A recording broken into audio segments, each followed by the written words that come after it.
Сәлеметсіздер ме? Менің есімім Мақсұт, ақпараттық жүйелер мамандығы. Бүгінгі біздің тақырып қазақ халқының мәдениеті.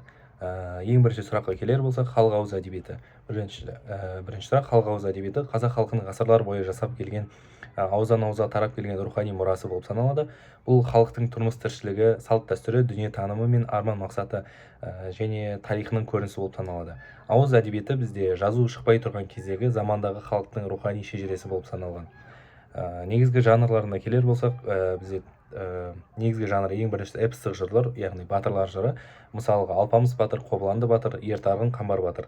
Одан соң батырлар жыры елді қорғау, ерлік пен намыс, отаншылдық идеяларын жариялайды. Екіншісі лира эпостық жырлар, яғни махаббатқа қатысты жырлар.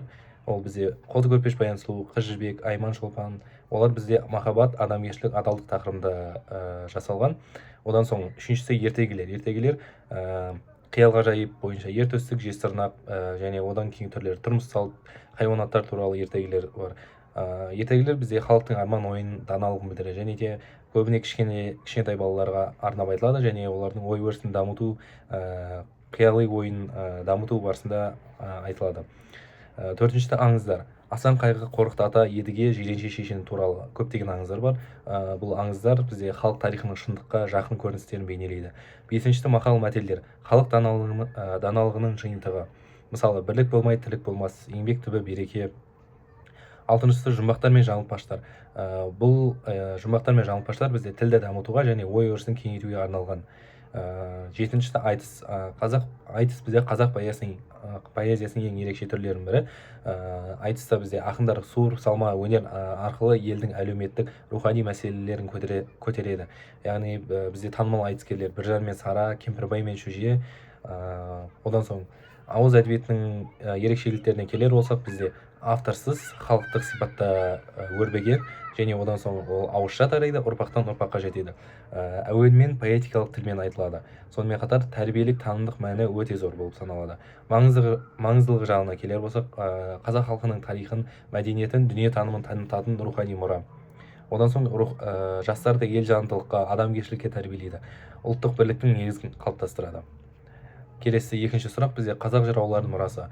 Жырауларға келер болсақ, жыраулар бізде халықтың ел басқару ісіне және де рухани өмірде саяси жағынан ықпал еткен тұлғалар болып саналады. Олар тек ақын ғана емес, елдің ақылшысы, кеңесшісі, саясаткер болған, яғни ханның жанында бірге кеңесшісі ретінде де қызмет атқарған. Жыраулар поэзиясы бізде 15-18 ғасырлар аралығында қазақ қоғамының айнасы болып саналған. Ерте дәуір жыраулары Асан қайғы бізде 14-ең бірінші бізде Асан қайғы жырауды айтар болсақ 14-15 ғасырлар аралығында өмір сүрген, яғни ол елдің бірлігі мен тыныштығын аңсаған ойшыл болып саналған. Ол туралы жерұйық туралы аңызда әділетті қоғам арманы туралы айтылады. Одан соң Қазтуған Сүйіншұлы бізде 15 ғасыр аралығында 15 ғасырда өмір сүрген. Ол ерлік пен елдік тақырыбындағы жырларды жырлаған. Жырларында жауынгер рух пен отансүйгіштік көп деп байқалады. Одан соң Доспанбет жырау 16 ғасырда, яғни ол жорық жыршысы еркіндік рухын жырлаған.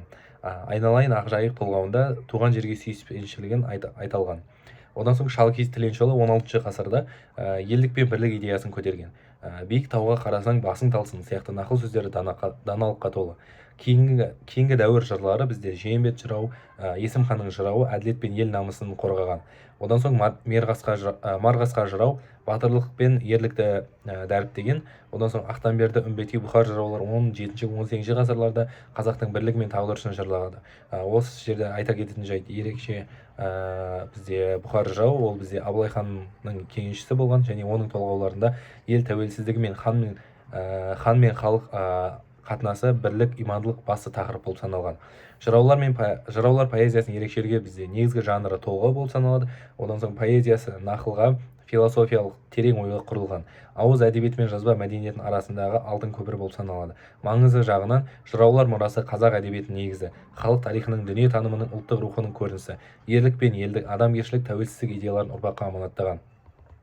Үшіншісі бізде киіз үй және оның құрылысы мен жабдықтары. Жалпы айтар кетер болсақ, киіз үй бізде қазақ халқының дәстүрлі баспанасы, көшпелі өмір салтына бейімделген ең ыңғайлы тұрғын үй. Ол жеңіл, жиналмалы, табиғи материалдардан жасалған. Киіз үй бізде қазақ халқының тұрмыс этика, эстетика және дүниетаным мәдениетінің символы болып саналады.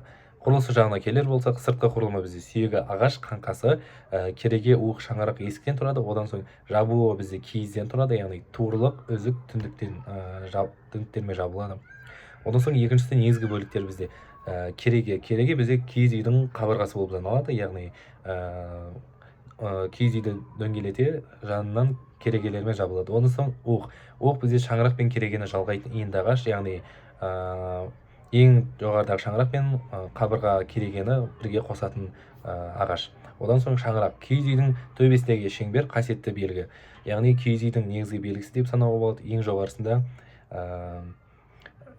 домалақ ағаш ретінде тұрады. Одан соң есік сықырлау, өрнектелген ағаш есік, ол қарапайым түрде есік түрінде жасалған. Үшіншісі киіз жабындары бізде туырлық керегені жабатын болған, үзік бізде уықтың үстін жабатын болған және түндік шаңырақтың үстін жабатын болған. Одан соң төртіншісі ішкі жабдықтар. Бізде киіз үйде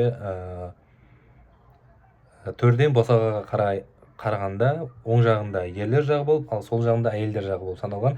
Яғни бұл аңыз немесе шынайы оқиға келер болсақ, киіз үй бастапқыда түркілер тайпаларында, яғни Алтай өңірлерінде, яғни пайда болған деседі. Сондықтан ол кезде олар оң жағында Ертіс өзені, сол жағында Енисей өзені болғандықтан, оң жағында Ертіс дегенде ер сөзінен ерлер жағын осында киіз үйге арнап алған, және сол жағындағы Енисей өзеніне ене сөзін, яғни әйелдер жағы деп сипаттаған.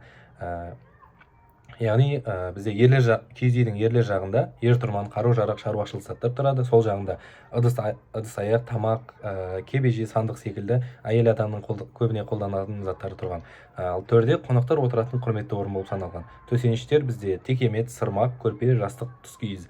Мәні мен маңызы жағына келер болсақ, киіз үй бізде қазақтың табиғатпен үйлескен ерекше өмірінің белгісі болып саналады. Шаңырақ ол отбасы мен бірлік пен және де ұрпақ жалғастығының нышаны болып саналады. Киіз үйдің әсем өрнектері қазақтың қол өнері мен эстетикалық талғамын танытады.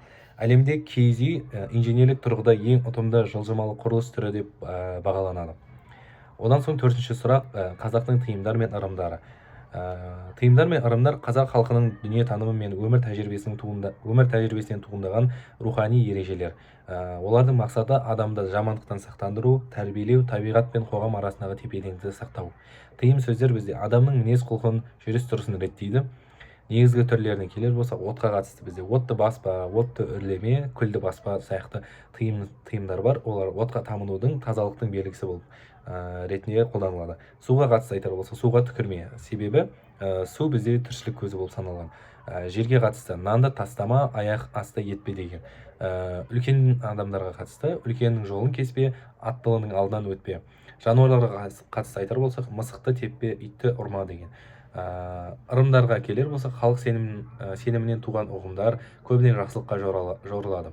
Құсты ұшыру бізде жақсылықтың нышаны, белгісі, яғни одан соң қарамысы жолды кесе сақ болу белгісі, тұсау кесу баланың алғашқы қадамын жақсылыққа жору, жаңа айды көрсе тілек тілеу, босағаны керме, яғни үйдің ырысын қашырудың белгісі болып саналады. Аттың жалын, қойдың жүнін өріп қою пәле жаладан қорғайды деген сенім берген.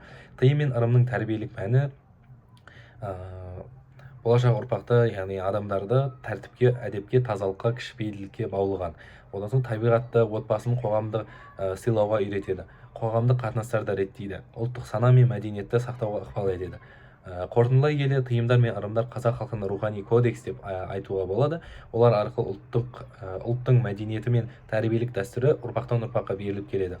Қорытындылай келе, бұл сабақта қазақ халқының рухани дүниесінің өзегі, ғасырлар бойы қалыптасқан ұлттық болмыс пен мәдениеттің айғағы, сонымен қатар ауыз әдебиеті мен жыраулар мұрасы халықтың рухани тарихы болса, киіз үй мен ырым тыйымдар тұрмыс пен тәрбие философиясын дәріптейді. Назарларыңызға рахмет, сау болыңыздар.